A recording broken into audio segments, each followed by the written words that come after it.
mundos los conozco a los jesuitas, la Compañía de Jesús, ¿no?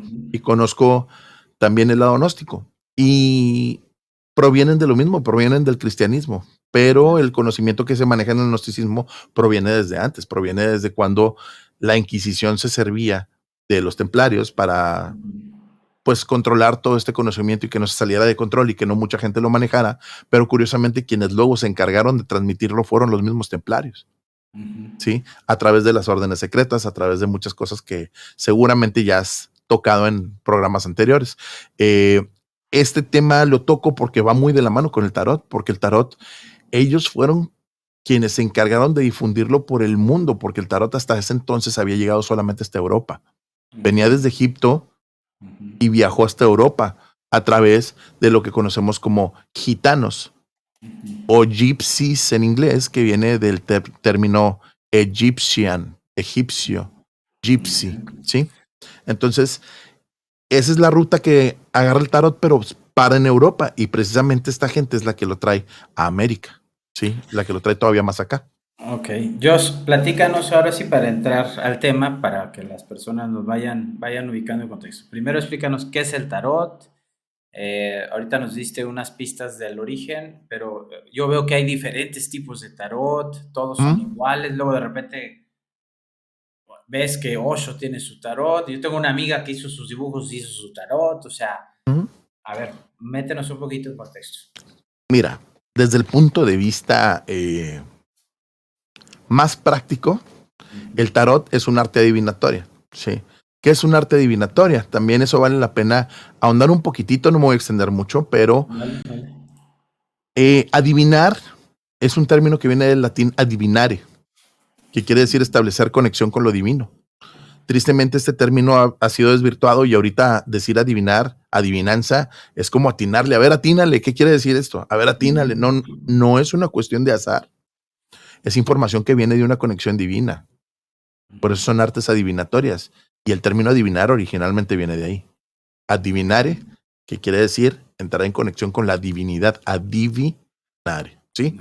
Entonces, básicamente lo que está pasando con las artes adivinatorias, como las conocemos el día de hoy, ¿sí? El tarot o cualquier otra, la lectura de runas, numerología, astrología, la que sea, estamos bajando información de la divinidad a un lenguaje concreto y sencillo de entender para podérselo comunicar a otras personas que necesitan de estos mensajes, ¿sí?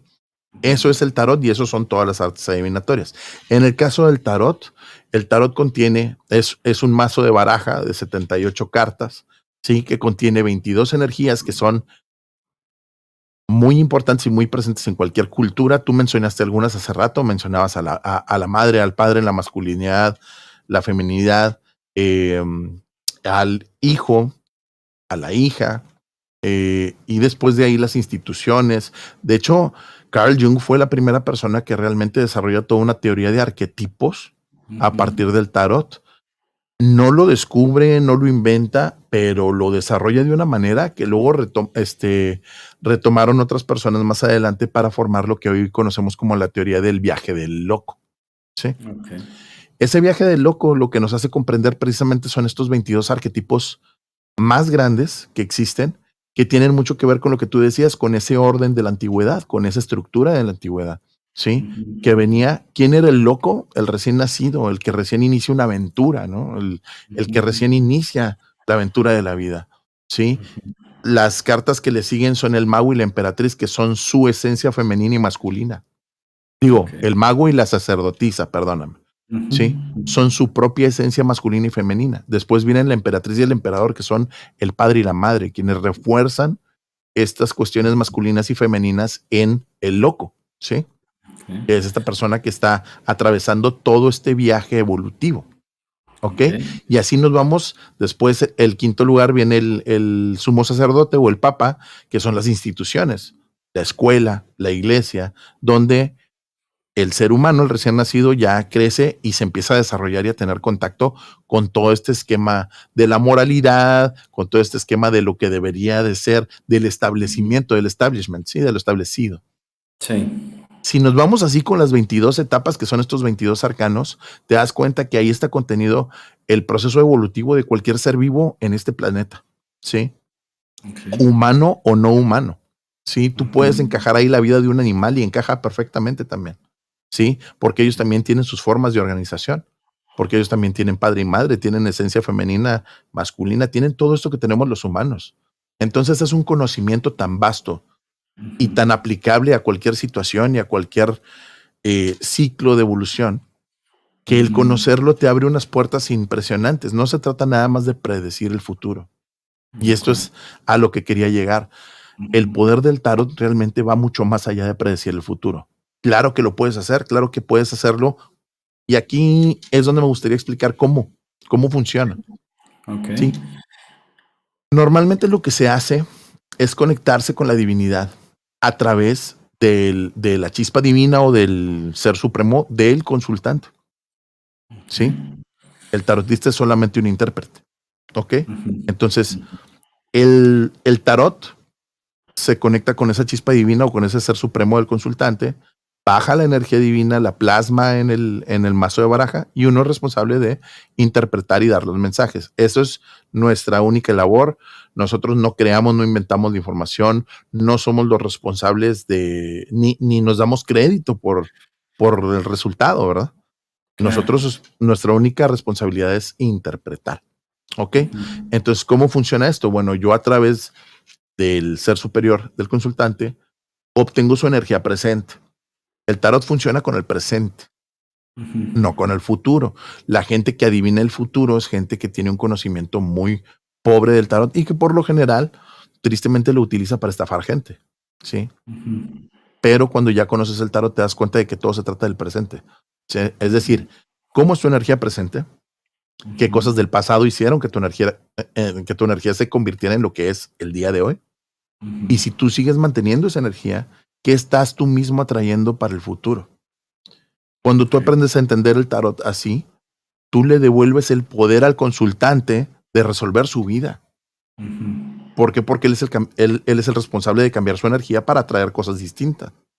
Pero si tú llegas con un tarotista que te dice, uy, no, te espera un accidente y te espera esta calamidad y se va a morir alguien en tu familia, y él no te da una opción de cambiar nada, más que por medio de una limpieza carísima y unas velaciones carísimas que te cobran, y le estás quitando todo el poder al consultante, y eso, pues, lejos de acercarte a tu propia evolución, te aleja de ella.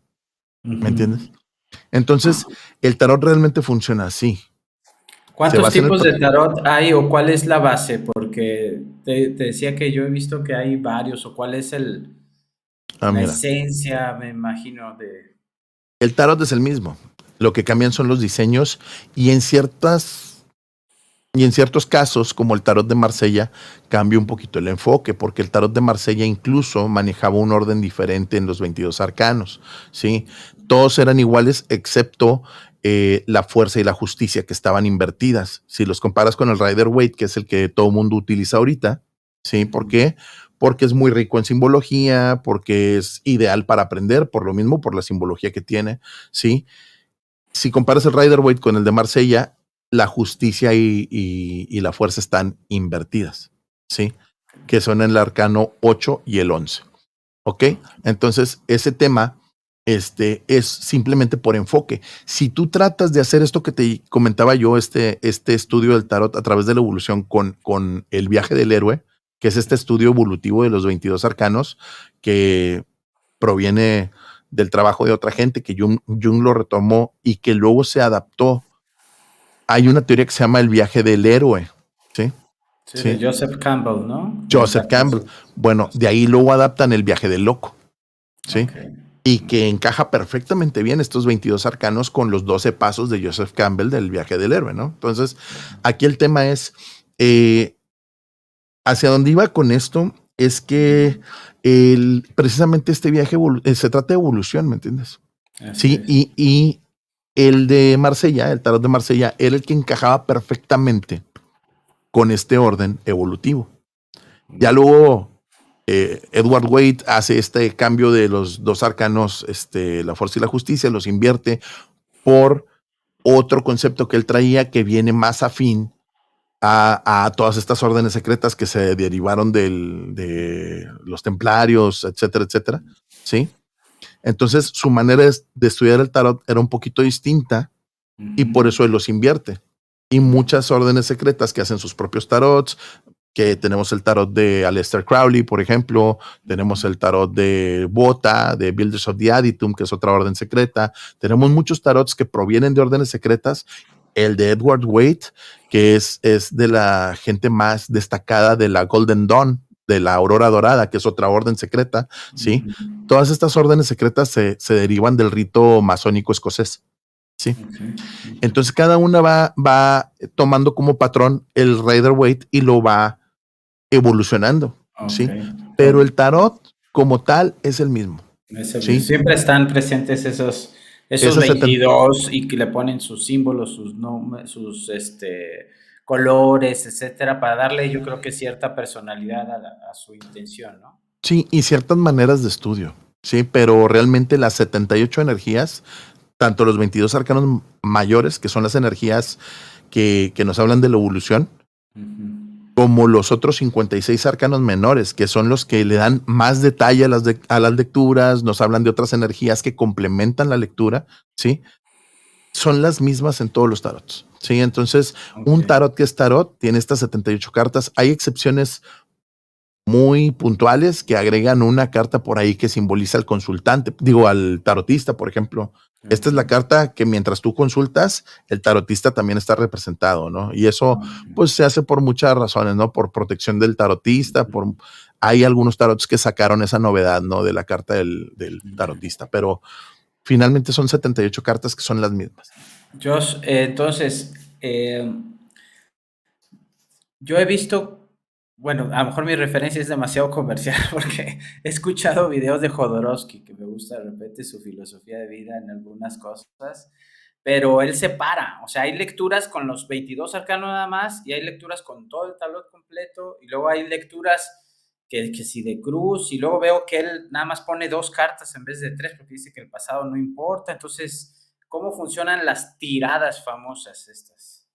Mira, te voy a explicar. De hecho, sí, las tiradas que son con los 22 arcanos son las que están más relacionadas con la evolución del consultante.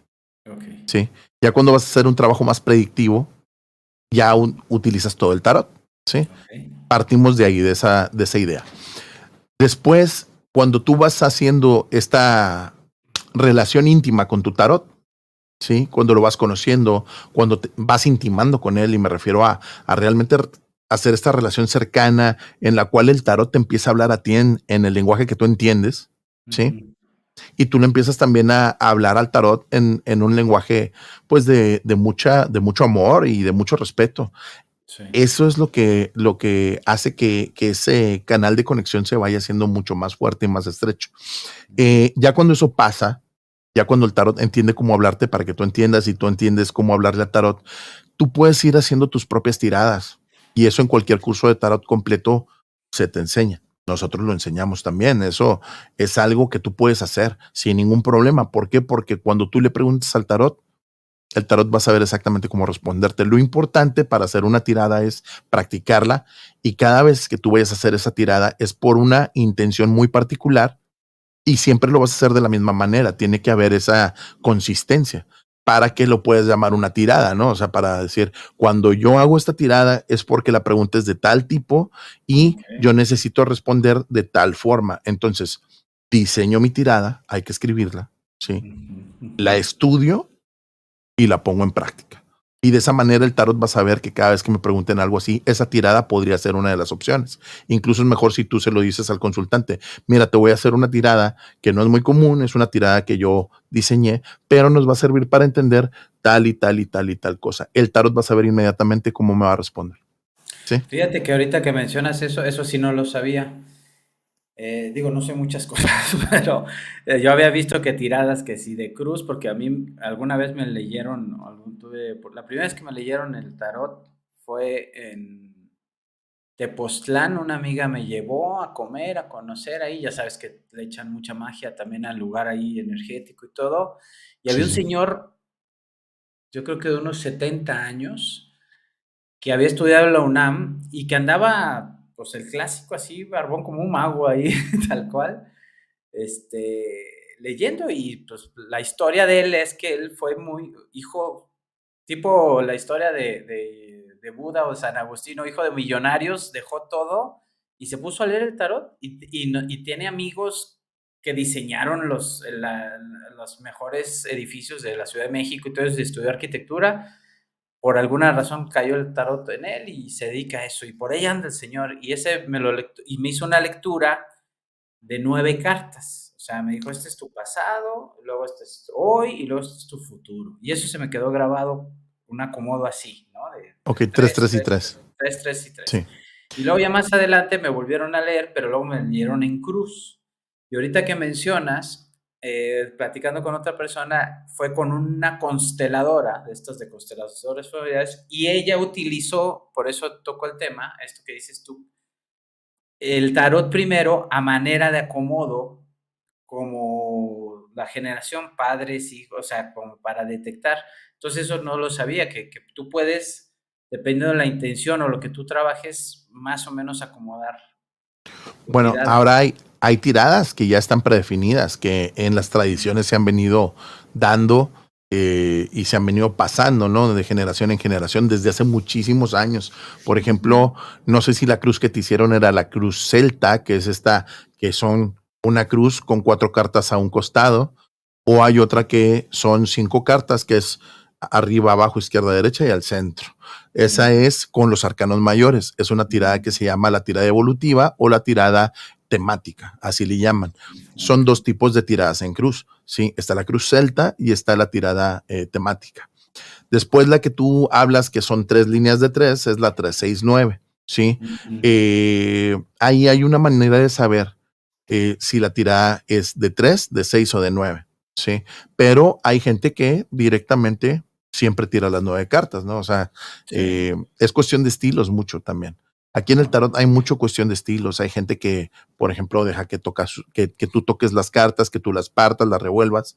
Y hay tarotistas como yo en lo personal, que por conservar esa relación íntima con mi tarot, yo no permito que nadie lo toque. Yo simplemente lo barajo, lo parto y yo soy quien echo las tiradas, ¿no? O sea, Ok.